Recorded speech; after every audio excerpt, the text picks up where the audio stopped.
अमेरिकेने आपल्या स्वातंत्र्यापासून भारताविरुद्ध पाकिस्तानला भरभरून मदत केलेली आहे. अनेक अमेरिकी राष्ट्रपती भारताचे मित्र म्हणवित होते. त्यांनीही भारताऐवजी पाकिस्तानवर प्रेम करून पाकिस्तानला मदत केली. आताचे अमेरिकेचे राष्ट्रपती तर उघड उघड पाकिस्तानच्या भिकारचोट सैन्य प्रमुखाला इराण बरोबरच्या शांती वार्तेसाठी पाठवित असतात. एकीकडे भारताबरोबर गोडगोड बोलून मोदी साहेब माझे मित्र आहेत असे जाहीरपणे सांगतात, पण दुसरीकडे भारताविरुद्ध टॅरिफपासून भारतीय हितांवर आघात करण्यास मागेपुढे बघत नाहीत.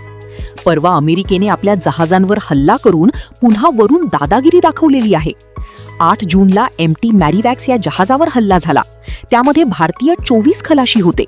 10 जूनला MT सॅटॅबिलो या जहाजावरती हल्ला केला. त्यात 24 पैकी 3 लोकांचा मृत्यू झाला. ते तिघही भारतीय होते. पुन्हा 11 जूनला MT जलवीर नावाच्या जहाजावर हल्ला झाला. त्याबद्दल आपण अमेरिकी दूतावासाच्या अधिकाऱ्याला बोलावून आपला विरोध प्रकट केला. हा गांधीवादी मार्ग अमेरिकेला समजणार आहे काय? अमेरिकेचे सध्याचे अध्यक्ष तुघलकासारखे चंचल आहेत, कारण तुघलकाच्या वेडेपणापायी त्याला वेडा तुघलक म्हणत असत. अमेरिकेचे सध्याचे अध्यक्ष अगदी तसेच आहेत असे आम्हाला वाटते.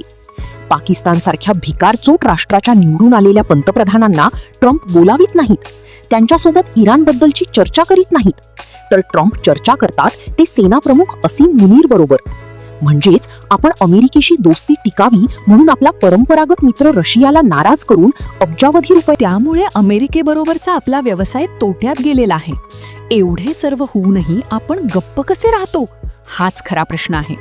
भारत आणि पाकिस्तानची लढाई आपण थांबवली अशा गमजा ट्रम्प मारतो, पण ट्रम्पला इराणबरोबरची स्वतःच्या देशाची म्हणजे अमेरिकेबरोबरची लढाई थांबवता येत नाही.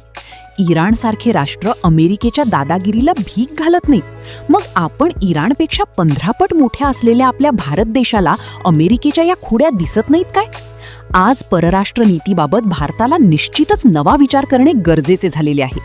महाग भावाचे तेल खरेदी करणे आणि आपला माल स्वस्त भावात देणे ही काही मैत्री निभावण्याची रीत नाही. आता भारताने अमेरिकेला सरळ एकदाचे खंबीरपणे रोखठोक उत्तर दिलेच पाहिजे. तुम्ही कडक झालात तरच ट्रम्प कापसासारखा नरम होईल. भारताचा स्वाभिमान काय असतो हे दाखवून देण्याची वेळ आता आलेली आहे. मोदीजींनी निर्भय होऊन डोळ्याला डोळा भिडवावा. देश त्यांच्या मागे खंबीरपणे उभा आहे.